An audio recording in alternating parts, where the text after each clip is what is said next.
and it is a Monday morning, the 5th day of June 2023. All of this week, we're going to be talking about human settlement and accommodation. And this is at the second session of the United Nations Habitat Assembly taking place at the United Nations complex in Nairobi in Gigiri. This morning, we have got the high-level opening plenary of this United Nations General Assembly. And amongst those who will be speaking will be His Excellency Eric Masisi, who is the President of Botswana, the Prime Minister of Barbados, and it's graced by His Excellency the President, Dr. William Samoei Ruto. And so we move straight to the live coverage of this event at the United Nations complex in Nairobi. In the use of eco-friendly and cost-effective building materials made from locally available natural resources. UN Habitat is also supporting the regeneration and the reclaiming of the Nairobi River to curb pollution to create more livable public spaces in Nairobi. UN Habitat and UNEP, with support from the European Union, launched the Go Blue initiative to protect Kenya's coastal ecosystem while creating environmentally friendly jobs. Other projects by UN Habitat include waste management projects in Kiambu, Tata, Taveta, Kisumu, and Kisii, and energy climate resilience development for poverty reduction in Narok and Nairobi counties, just to mention a few. UNON, as the main service provider to UN Habitat, continues to work together with UN Habitat on going green as UNON launched its waste collection and sorting stations, leading to reduction of waste and increased recycling on our complex. This second UN Habitat Assembly, being held in Nairobi, is an indication of the importance and relevance of Nairobi as a UN global hub. The United Nations office in Nairobi, as the only UN headquarters office in the global south, has seen an increasing number of UN offices seeking to relocate their staff to Nairobi with the objective of working together to the realization of the 2030 Agenda for Sustainable Development. It is for UN Habitats, UNEP, and the growing confluence of UN entities operating in and from Nairobi that the Secretary General has proposed and the General Assembly has approved an unprecedented program of investment in our complex, including a substantial and long overdue expansion and upgrade of this conference facility. Lastly, I would like to thank member states for the great support they provide to UN Habitat, UNEP, UNON, and all the UN agencies, funds and programs working in Kenya. As UNON, we are particularly grateful for member states' support to our capital investments, which will ensure the provision of upgraded facilities in our Gigiri complex and transform us into an iconic premises in Africa. We thank you, President Ruto, for your tremendous support for this capital project. As we move forward with this project, we are conscious of our responsibility to do so in close partnership with UN Habitat and UNEP, both being key stakeholders for the conference upgrade projects. For its part, UN Habitat will help us to ensure that we are working in alignment with the principles of sustainable urbanization. Mr. President, Mr. Vice President, Your Excellency, distinguished guests, ladies and gentlemen, I wish you a successful deliberation, exchange and networking session in this assembly, and we look forward to the important resolution and outcome of the meetings. Thank you.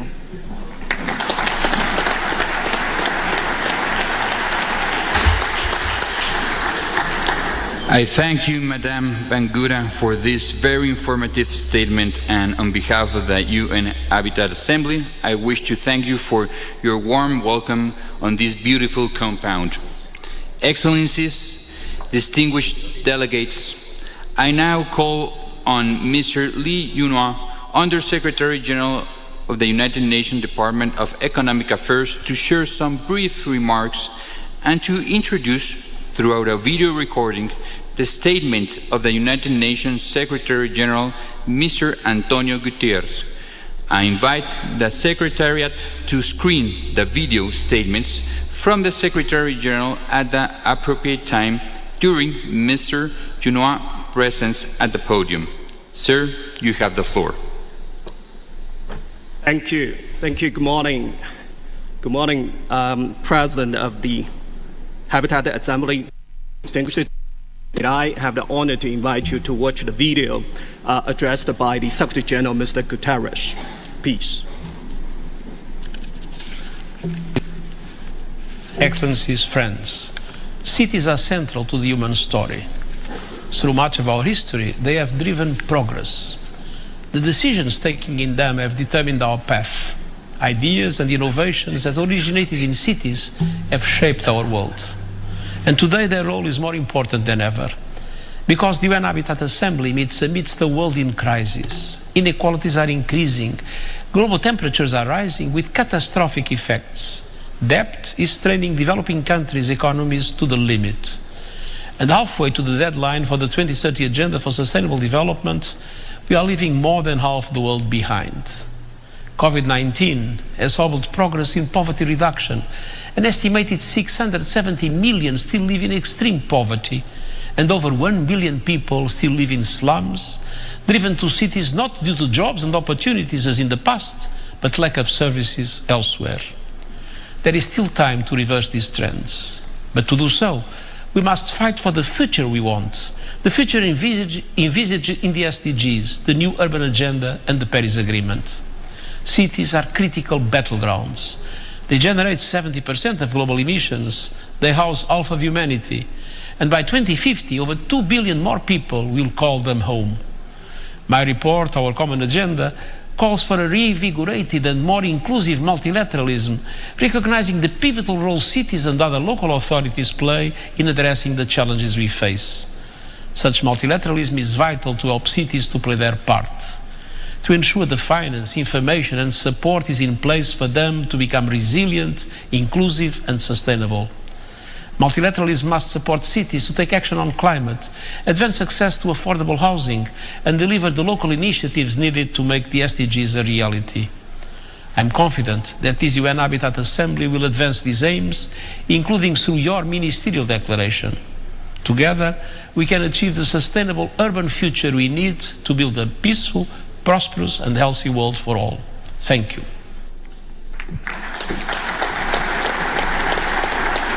Thank you. Thank you. Your Excellency, the President of the Republic of Kenya, Your Excellency, the Vice President of the Republic of Botswana, Excellencies, distinguished delegates, ladies and gentlemen, I'm honored to represent the Secretary General and to address you today at the second session of the United Nations Habitat Assembly.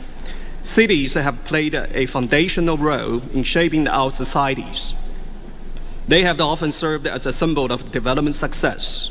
Therefore, your focus today on driving forward a sustainable urban future through inclusive and effective multilateralism is relevant and well-timed. Excellencies, in the coming September, world leaders will gather at the SDG Summit to be held in New York to mark the halfway point on our journey towards the 2030 Agenda for Sustainable Development. But all reviews of the progress today have found us lagging behind. Despite our promise to leave no one behind, some 670 million people live in extreme poverty. Almost 1/4 of the young people are without school, training, or employment.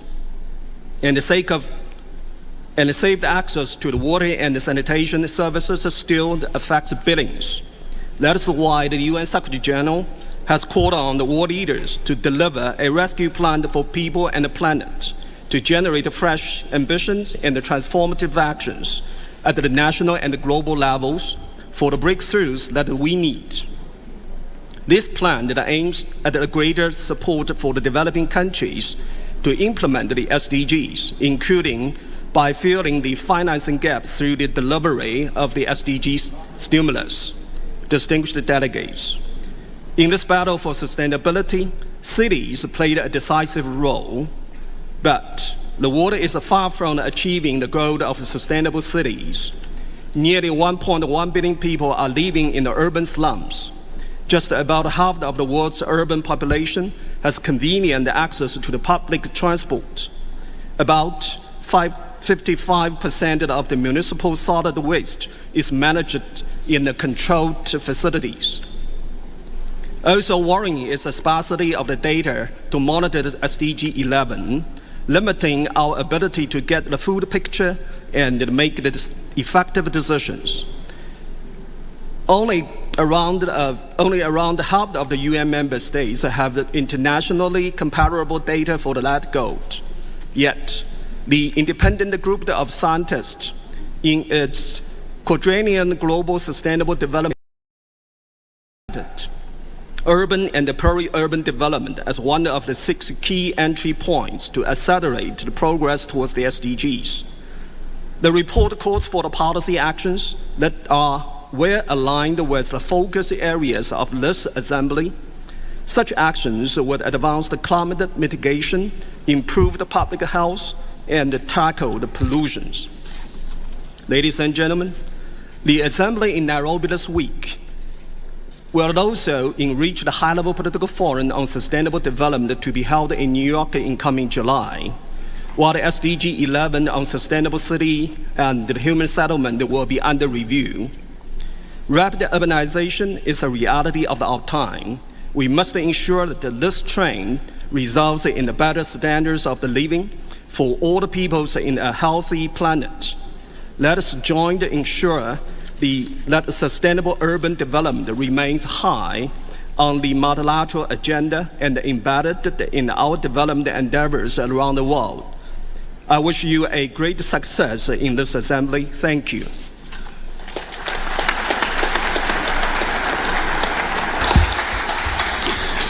On behalf of all delegations, I would like to thank the Secretary General, Mr. Antonio Gutierrez, for his inspiring message at the UN Habitat Assembly, and Mr. Yunois for his message. Please convey our sincere appreciation to the Secretary General. I understand we have a short message from the President of the United Nations General Assembly. Secretary, if we have it, please screen it now.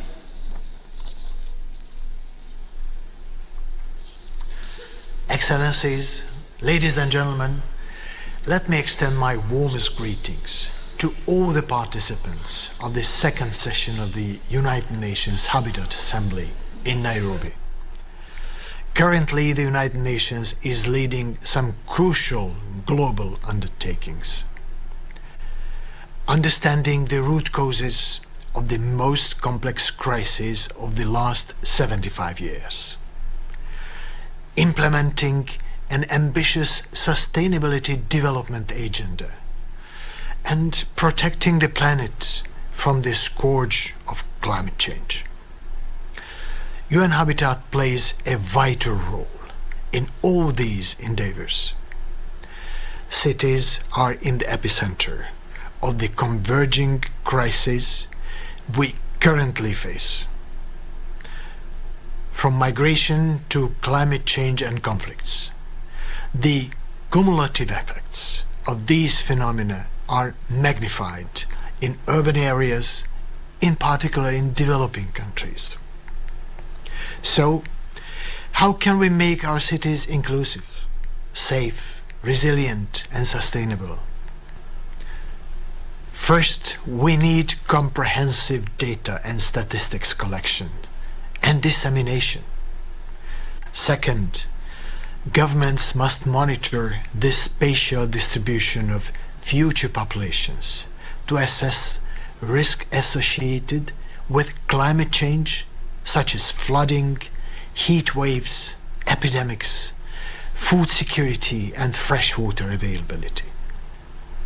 But what we urgently need is a mindset shift.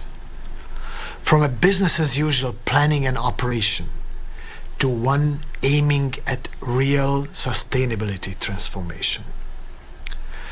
This means strengthening the science policy interface, advancing evidence-based solutions, and approaching our goals holistically.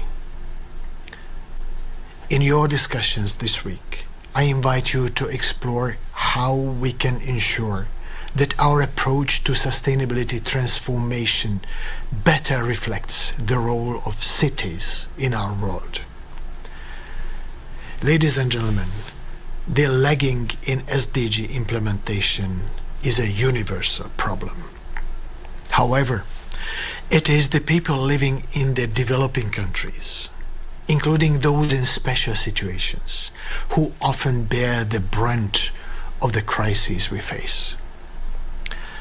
We urgently need political will, commitment, solidarity, financing, and action. The COVID-19 pandemic has shown us that we are capable of implementing massive, radical, and transformative action when humanity is under threat.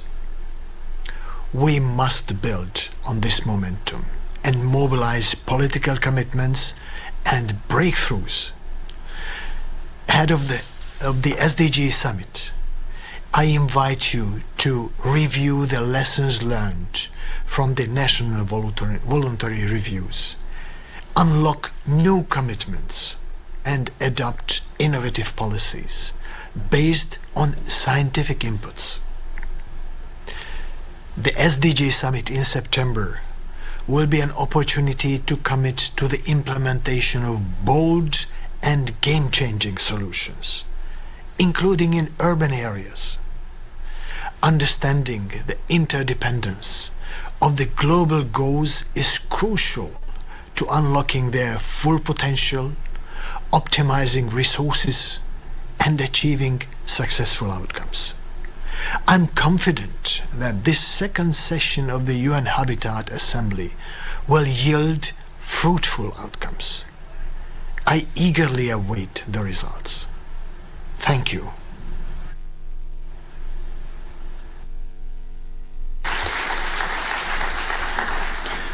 Our gratitude to the President of the United Nations General Assembly for taking time to send us this message. Before I call their Excellencies Vice President Sowani and President Ruto, I wish to call on the Executive Director, Mrs. Muna Mon Sharif. Madam, you have the floor, please.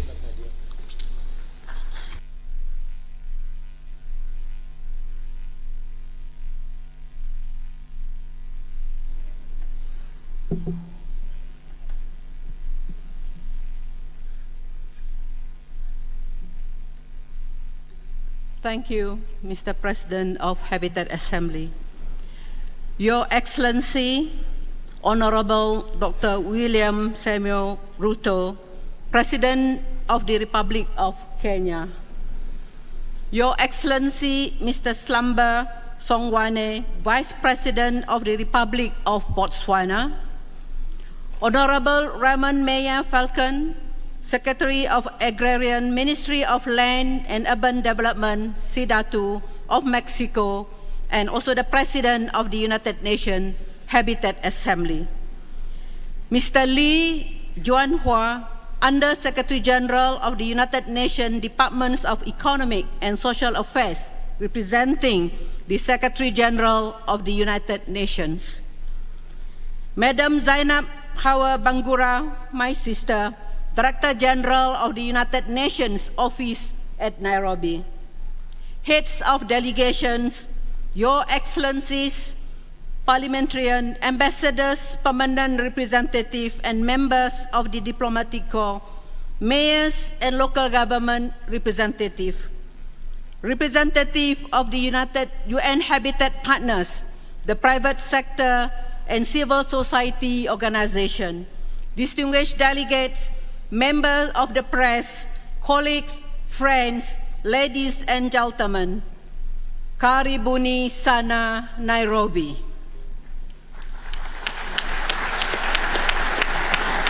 Habari ya usubuhi. Welcome to the second United Nations Habitat Assembly. This morning, we mark the completion of a full cycle of our governance structure. Let me congratulate and thank Member States for this achievement and for your support to UN Habitat. My sister Zainab Hawa Bangura, the Director General of UNON, thank you for all the support and arrangement from your team. We look forward to working closely with you to highlight the improvements to this beautiful campus to enable us to convene member states in the future. At this second assembly, we are coming together at a time when the world is facing multiple and interrelated crises. In February 2020, the world was in lockdown because of COVID-19. The socio-economic fallout has intensified inequalities and fueled conflicts in every region of the world. All is happening when humanity is facing a triple planetary crisis involving climate change, pollution, and biodiversity loss. As the Secretary General said, unless we act now, the 2030 Agenda will become an epitaph for the world that might have been. Excellencies, distinguished delegates, it is very appropriate that our second United Nations Habitat Assembly is starting on the World Environment Day. It is significant because the climate goals, the Paris Agreement, and our aspirations to keep global warming within 1.5 degrees can only be achieved if member states prioritize sustainable urbanization as the basis of sustainable development. We are grateful for the first time 50 ministers of housing and planning met in COP27 in Sharm el-Sheikh, Egypt, to ensure that we mainstream and prioritize a just transition of our cities and communities for the sake of future generations. The reality is that impact of extreme climate events, conflicts, natural disasters, global pandemic, and the cost of living crisis are felt first and foremost in cities. Their secondary effects, often long-term in nature, and are also visited upon urban areas. Multi-dimensional inequalities continue to deepen between and within countries and territories, weakening the social contract that forms the foundations of our society. Your Excellency, President Ruto, I am very grateful for the continued support of Kenya for UN Habitat, especially we are celebrating 45 years in Nairobi, Kenya. Kenya, under your leadership, continues to be a beacon of hope. As you know firsthand, those of us from humble beginnings understand how adequate housing and urbanization can deliver a better quality of life. The more well-planned and well-organized, the more people we can uplift from poverty. Unfortunately, humanity's over-reliance on carbon and consumption is not only killing our planet, but also leaving some 3 billion people in inadequate housing. Even in the most advanced countries, an increasing number of citizens are homelessness. They are joined by 1.5 billion currently residing in poor and unhealthy housing. Excellencies, distinguished delegates, the challenge before us is enormous. The only way we can achieve positive and transformative impact on the ground is not to go it alone, but to embrace multilateral action. Here, I would like to quote a Swahili proverb that reads, "Unity is strength, division is weakness." To answer the call of member states to set priorities, we have taken guidance from member states at the high-level meeting on the implementation of the new urban agenda last year. We are also grateful for inputs from ministerial roundtables at the 11th session of the World Urban Forum and at COP27 respectively. I have put forward UN Habitat's priorities, including on adequate housing, climate adaptation, localizing the Sustainable Development Goals, and better urban crisis management. They correspond to the UN Habitat Strategic Plan that was approved by Member States in the first Assembly. We thank the Committee of Permanent Representatives that pronounced on the robustness of our strategic plan despite COVID-19.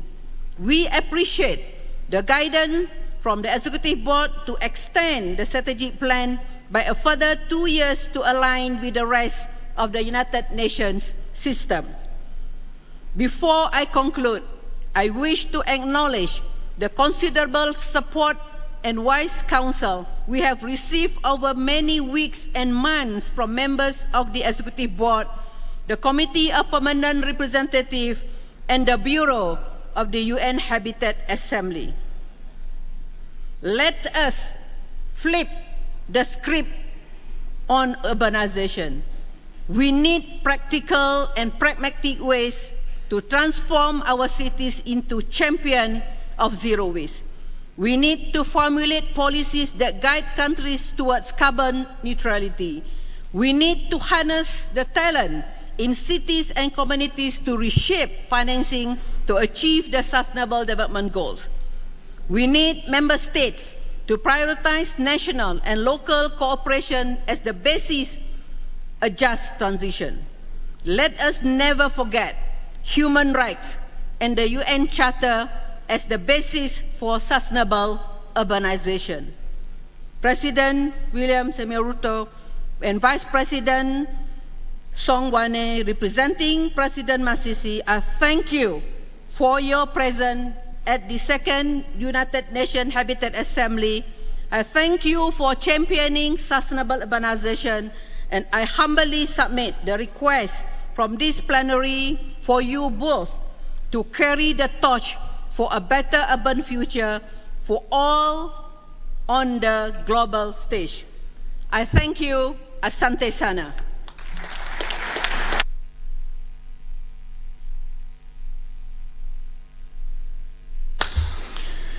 Thank you, Madam, for the very wise words and the assurance that this organization is now back on its right track and can go nowhere but forward. We will now have a pleasure of listening to a very nice program of Art of Music Foundation, which is a musical group called Ghetto Classics, a very unique orchestra which uses music education to provide the youth with opportunities to better themselves and their community by giving them the life skills that come with the discipline of studying music. Your Excellencies, Vice President Shawani and President Ruto, I hope you don't mind the upcoming very short interlude to prepare us to hear your words. We will now hear from Ghetto Classics.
Distinguished delegates, you will agree with me that this has been a very impressive statement by these wonderful children.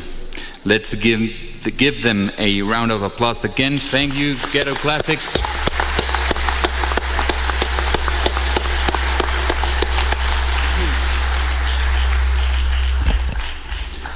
Let me also thank the Ambassador of Belgium, Mr. Peter Madame, who sponsored this performance. Ambassador, thank you very much. Distinguished delegates, ladies and gentlemen, it is now my distinct honor and pleasure to invite His Excellency Vice President Zwane and Botswana, who is a strong supporter and friend of not only the UN Habitat, but of the United Nations, including in the Economic and Social Council, Landlocked Development Countries Group, and in the Kimberley process. Mr. Vice President, we will feel very honored that despite your busy schedule, and you could find time not just for UN Habitat, but for the United Nations as a whole. Thank you, and you have the floor. Thank you.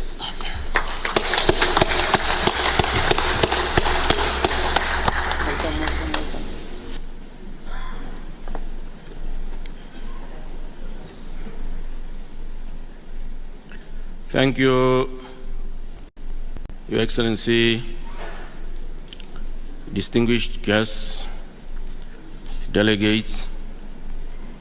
Let me take the podium and perform what I've been requested to do. Your Excellency, let me recognize a few amongst many here. First, let me recognize Your Excellency Dr. William Samoei Ruto, President of the Republic of Kenya. Let me recognize Honorable Romain Mayor Falcon, the Secretary, Agrarian, Territorial and Urban Development of Mexico, and President of the UN Habitat Assembly. Recognize honorable ministers here present. I also recognize Ms. Bagwara, Director General Union, Madam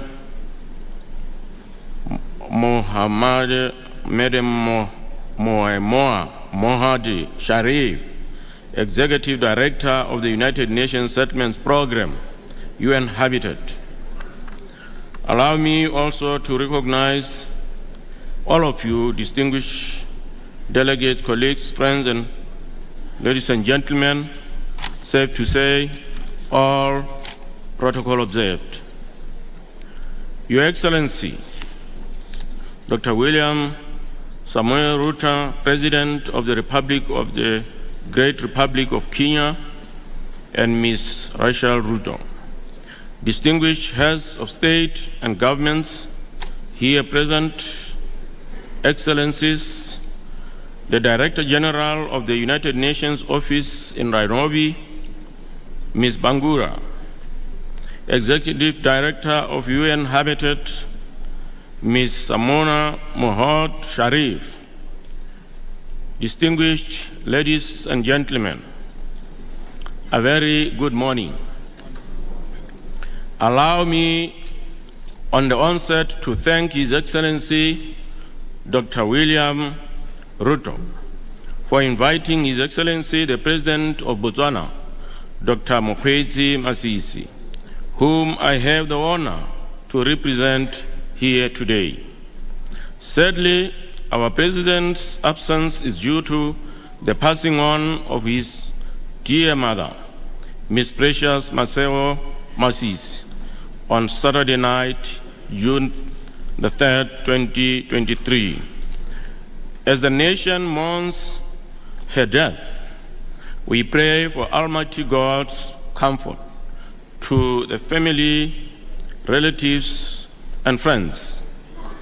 The theme for this assembly is, as we are all aware, a sustainable urban future through inclusive and effective multilateralism, achieving the Sustainable Development Goals in times of global crisis."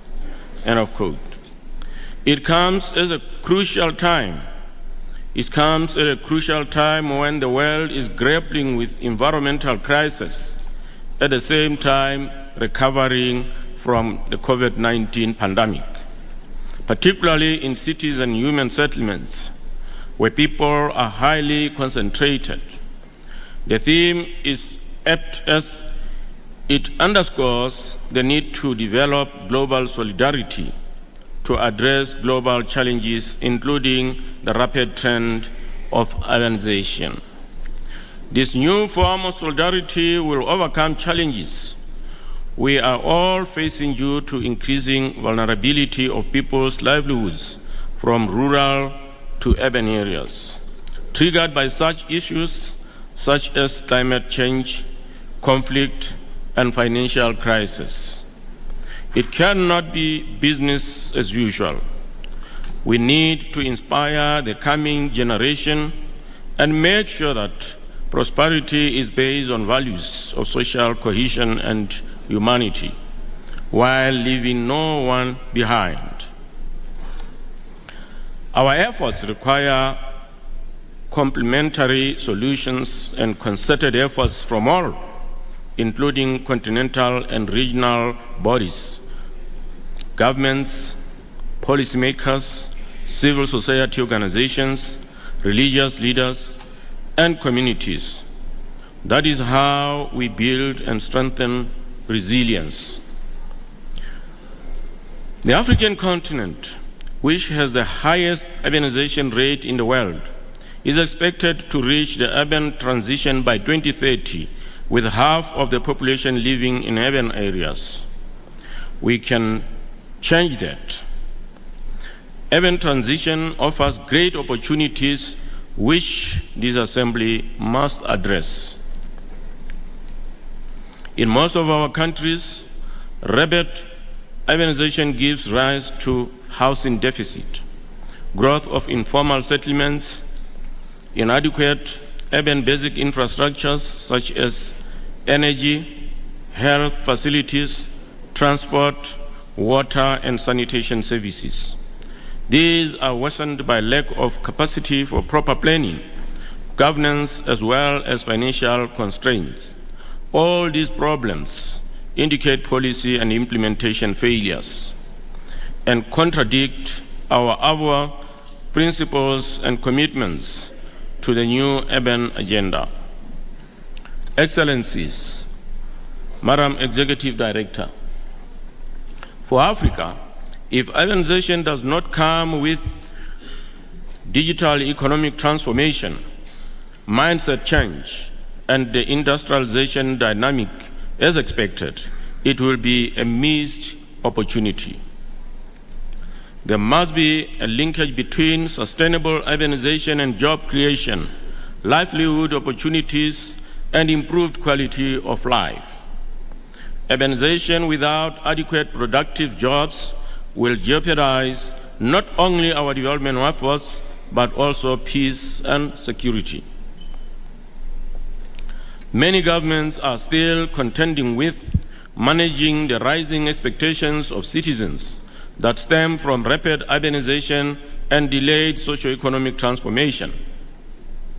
The unmet expectations of the people have contributed to growing frustration to the elderly people with disabilities, and particularly the youth, who demand a better tomorrow. Let us learn from the mistakes that others did and change the paradigm in Africa. Let us strive to reverse the trend with well-managed and planned urbanization that ensures sustainable development, good governance, dictates that our technocrats in the relevant disciplines and professions must up their acts to deliver on the promises that we made to our people. Botswana is ready with other member states to demonstrate the relevance of urbanization as a mega trend and to compare notes on policies and programs towards transforming our cities and human settlements into safe havens, inclusive, connected, and prosperous communities. I wish to recognize the fundamental role of UN Habitat in advancing resilient, safe, prosperous cities globally. In our capacity as champion for sustainable urbanization, we will closely engage with the Southern African member states to raise awareness and advance the concept of resilience and sustainable cities. The planning and development of resilient cities and human settlements has become a priority and should be based on solid partnerships among institutions, including the private sector, in and outside the Southern African region. The expert leadership of the United Nations is pivotal to the strategic thrust and action.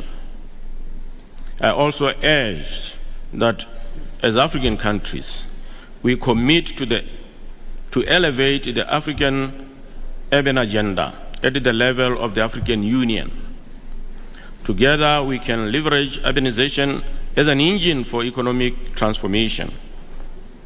In this respect, I would like to seize this opportunity to urge the UN Habitat to adhere to the United Nations General Assembly mandate and strengthen the regional and sub-regional collaboration with other international organizations to amplify the implementation of the new urban agenda, especially in Africa. Regional economic communities and specialized regional entities can be the anchor of regional solutions and collaborations to promote sustainable urbanization building on the new framework of the African Continental Free Trade Area that requires viable cities and territories to be effective. Excellencies, before I conclude, I wish to commend Ms. Mamouna Mohadi Sharif, the Executive Director of the UN Habitat, for her sterling leadership. She has tirelessly spearheaded key initiatives amid positioning the organization as a leader in sustainable urbanization. You can continue, Madam Executive Director, to count on Botswana's support to fulfill this important mandate. Finally, I sincerely hope that this second session of the United Nations Habitat Assembly will renew our commitment to implementing the new urban agenda with renewed vigor, determination, and visibility at the national levels. I thank you. Asante sana.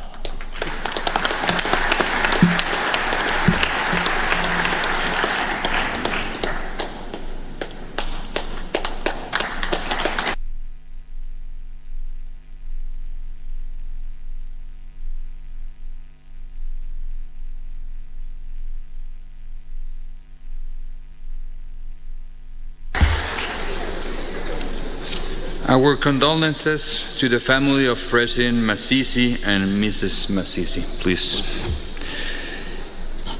Mr. Vice President, I'm grateful for your thoughtful, provoking address and for your country's unwavering commitment for social, economic development and finding enduring solutions to poverty. I thank you. Distinguished delegates, ladies and gentlemen, it is now my honor and pleasure to invite our host and president of the beautiful country, His Excellency President Ruto, a leader who has been a supporter of UN Habitat, to inaugurate this second session of the UN Habitat Assembly. Mr. President, we are truly grateful for your magnificent attention and you have paid to UN Habitat. Mr. President, the floor is yours.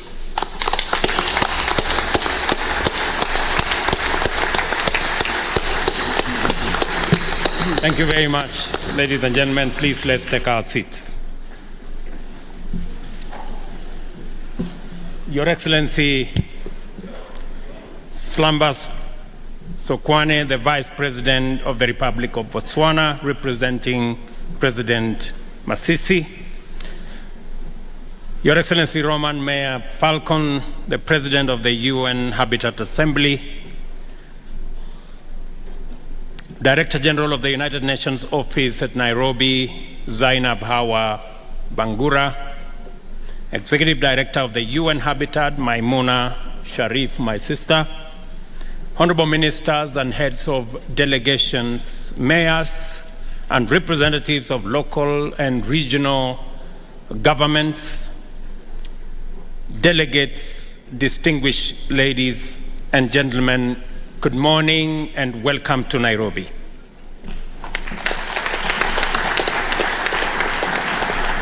On behalf of the people and government of Kenya and on my own behalf, I'm truly delighted to have the honor to welcoming you to this warm and beautiful land in Kenya and to our capital city of Nairobi, the globally famous green city in the sun.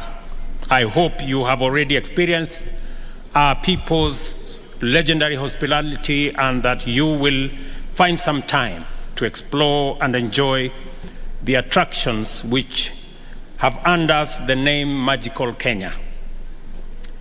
Maybe at this point it is important for me to tell you maybe 3 things that are important for your stay in Nairobi. Number 1, this is the city, the only one in the world, with a closed canopy forest on one side, the side where we are. This is also the only city in the world that has a national park in the city with wild animals, elephants and rhinos and lions and cheetahs. And just for your information, you may find them in the street sometimes because they break off from the fence of the national park. Please be careful because they are wild. They are not domesticated. And lastly, many of you at the end of this session and at the end of this very important conference, you may have difficulties going back home.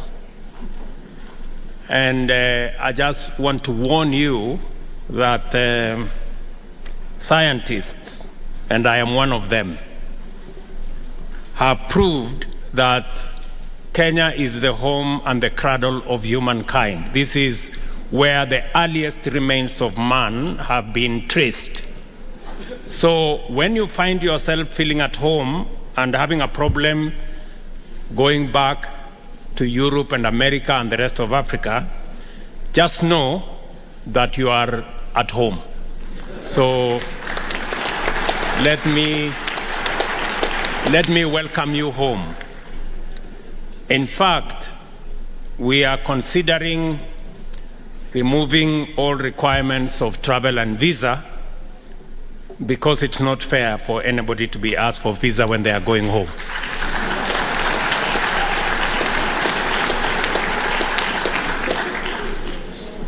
Our ambition to be the home of the United Nations Human Settlement Program, UN Habitat, was inspired by a deep commitment to pursue economic development together with sustainable urbanization in harmony with the preservation of our national heritage. The international community's decision to locate this critical organization here is therefore out of recognition and emphatic endorsement of this commitment. Our experience in balancing the imperatives of industrialization, sustainable urbanization, and ecological responsibility as fundamental components of socio-economic transformation has had its challenges and setbacks. But we are persuaded now, more than ever, that not only is it worthwhile and feasible, but it also enhances the efficiency, safety, beauty, and livability of our cities. Even now, challenges exist with variety and on a scale that is unprecedented.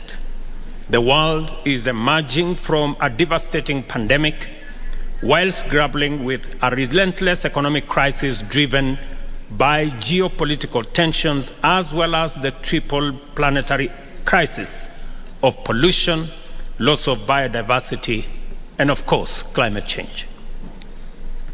As a consequence, millions of people throughout the world have been adversely affected, including through threats to life and also threats to livelihoods. In addition to normal migration to urban areas, millions of people displaced by the recent social, economic, and political upheavals joined the poor, vulnerable, underserved, and marginal segments of our urban populations. For better or for worse, the world population has reached 8 billion people, 57% of whom live in urban areas.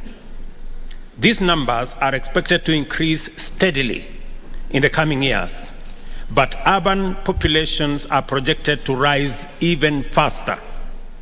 In the global south, the rates will be even more pronounced, whilst in Africa, where the median age is 19, urban populations will be very youthful, presenting a novel set of challenges and opportunities for national economic and urban planning and general development. Urban centers have always held the most intense concentrations of both best and the worst human possibilities: wealth and poverty, well-being and suffering, dignity and misery, all in one ecosystem. As a result, they are also the theaters of the starkest inequalities in human opportunities and human outcomes. The explosion in global populations as well as urbanization has immense implications for global production and consumption, with humanity poised firmly between trends and practices likely to overwhelm the planet's capacity to support life on one end and clean, green, efficient, and abundant sustainability on the other end. Fundamentally, this gathering is one more opportunity for the global community to confer and reflect about the progress made in imagining new possibilities for the sustainable provision of opportunities and amenities to promote the flourishing of nearly 10 billion human beings, whilst enhancing the Earth's capacity to support all life on it. Urbanization is an economy's ultimate test of efficiency, inclusivity, resilience, and sustainability across all goods and services. Huge demands for basic goods is always accompanied by tremendous pressure on energy resources and the environment. The connection between prosperity and ecological sustainability is always strong and direct. How we perform in this test depends on the type and quality of decisions, choices, strategies, and policies that we make and pursue, which in turn reflects the depth of our deliberations and attention to the agenda in forums like this one. Our progress in affirming the fundamental right to decent housing is critical to the achievement of sustainable urbanization in terms of SDG number 11. Recognizing this imperative and realizing that more than half of Kenya's population will live in urban areas by 2050, we have integrated universal housing as a critical pillar of the national bottom-up economic transformation agenda.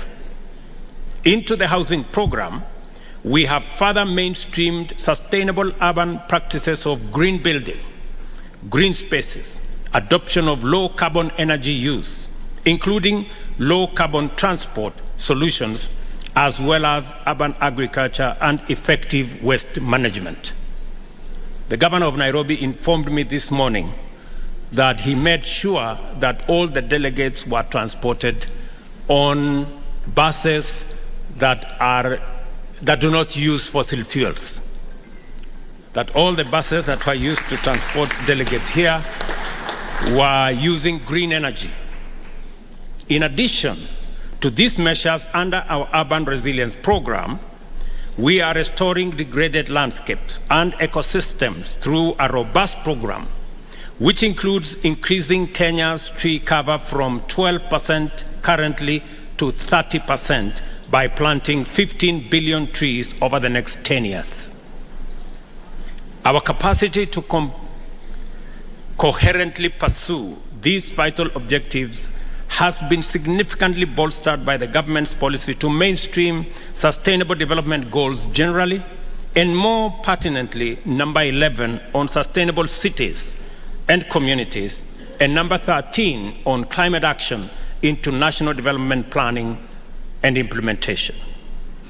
A key barrier to our aspiration for sustainable urbanization happens to be the very impediment to efficient, sustainable climate action in the global South and Africa, and that is sufficient and affordable financing.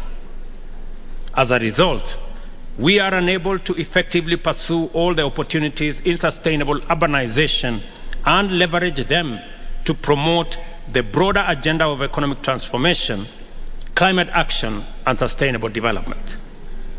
Our discussions must therefore pay due attention to the fact that the prevalent unjustness of the international financial architecture and the discriminatory practices inherent in development financing are iniquitous insofar as they directly and indirectly exacerbate the vulnerability of the majority of humanity. It is time, therefore, to correct this systemic injustice, to enable us effectively mobilize multilateralism to achieve global net zero emissions, avert a climate catastrophe, and achieve sustainable development goals. Let us apply ourselves to these imperatives and ultimately make a stand and take a stand for humanity by way of embracing an effective, sustainable, inclusive, and just vision for the UN habitat. I acknowledge with profound gratitude the progress UN Habitat has made in refining and championing the deployment of effective multilateralism in addressing the challenges of human settlement and promoting sustainable urbanization. For this reason, I believe it is necessary to reiterate here the urgent need and immense importance of strengthening UN Habitat and enhancing its capacity to support member states in advancing the agenda of sustainable urbanization and human settlement. Clearly, we have an assignment, and your work is well defined. I urge you to exploit this important opportunity to generate a robust framework for addressing the existential crisis of our time. On that note, I would like to announce to you that Kenya is privileged to have the honor of co-hosting the inaugural Africa Climate Summit to be held from the 4th to the 6th of September this year here in Nairobi. The summit will be Africa's opportunity to refine its position in preparation for COP28, which I hope is going to be the last COP for us to host, where we expect to articulate our agenda in a strong, clear, united, and effective voice. I take this opportunity to welcome you back to Nairobi for the summit.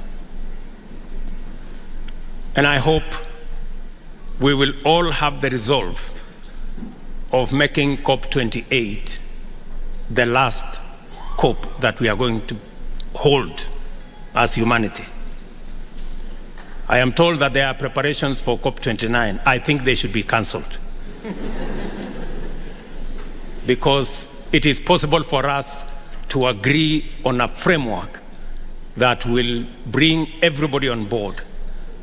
And as a continent, we will be going to COP28 with a clear mind on what we need to do and how Africa and the Global South can work with the Global North, not as adversaries, but as partners to be able to resolve the climate crisis and present ourselves the opportunity to have a win-win outcome that has no finger pointing.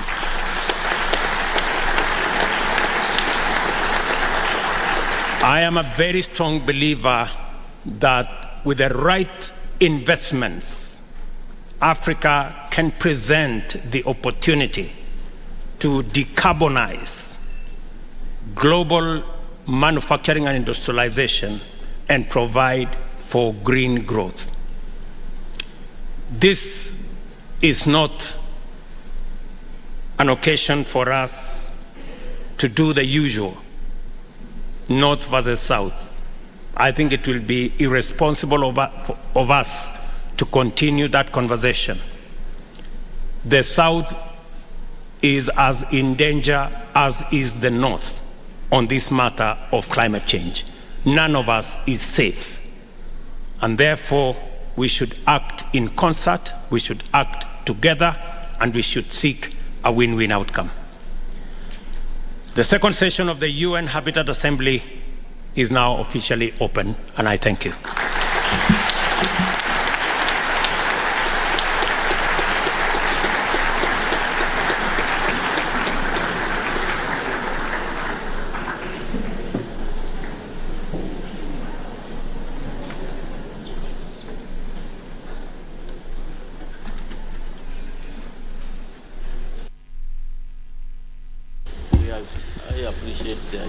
Mr. President, words cannot express our sincere gratitude for the kindness and the profound words you have shared with us, and for finding time to inaugurate this second session of the UN Habitat Assembly. I thank you. Distinguished delegates, we have come to the end of the first part of our inaugural meeting. I would like to request all delegations to remain seated while I escort the President and the Vice President to see some of the exhibitions.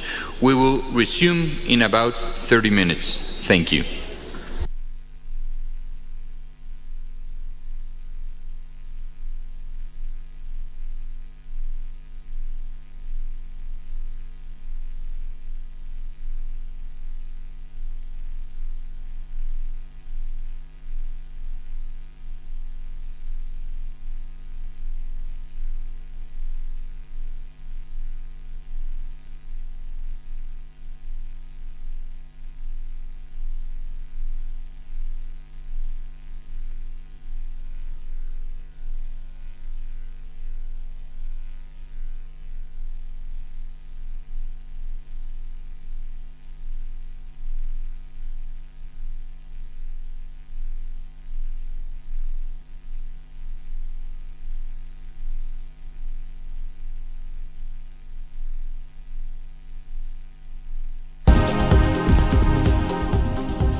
이제 정신이 들어요? 조금만 기다려주세요. 계셔야 할 곳으로 꼭 모실게요. 꼭.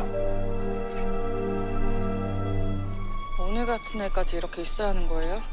요지에서 떠날 때까지 감시하라 그러잖아. 아, 이 양반 진짜 종교 위에 거대 인성이네. 형제는? 왜? 신부 때리면 지옥 가요. 그래요? 그럼 지옥으로 가볼까? 우리 신부님 어떻게 때려줄까? 합기도?